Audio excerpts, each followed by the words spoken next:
Alors le réseau Alliance, c'est un réseau d'entreprises du Nord-Pas-de-Calais qui existe depuis près de 20 ans, qui a un statut d'association.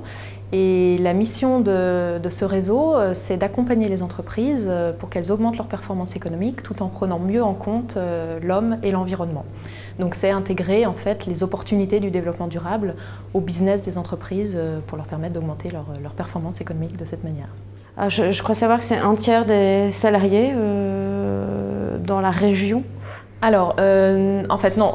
L'association, c'est un tiers du poids économique régional. Les adhérents, voilà, le nombre, on a aujourd'hui près de 200 adhérents et partenaires au sein du réseau qui représentent environ un tiers du poids économique régional. Et dans les adhérents, on a aussi bien des très petites entreprises jusqu'aux très grosses entreprises, évidemment. Pour représenter un tiers du poids économique régional, on a voilà, des grosses entreprises aussi qui font partie du réseau.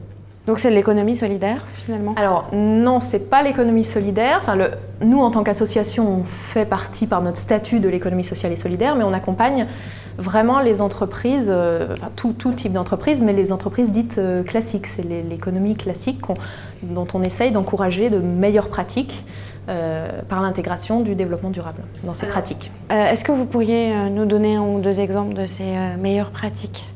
Alors, par exemple, on a plein justement des exemples, on en a plein sur notre site internet qui répertorie environ 500 bonnes pratiques en matière de responsabilité sociale et environnementale de l'entreprise.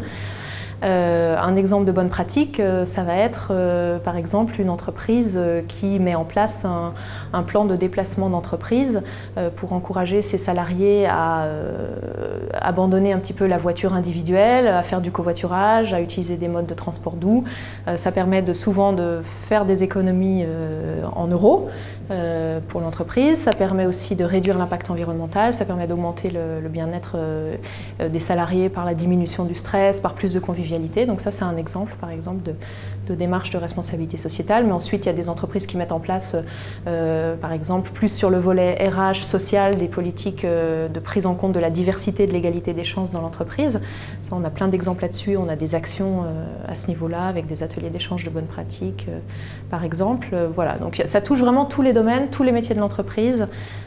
L'idée étant bien à chaque fois de combiner les intérêts économiques, sociaux, environnementaux, sociétaux et de ne pas seulement penser par le prisme des intérêts économiques.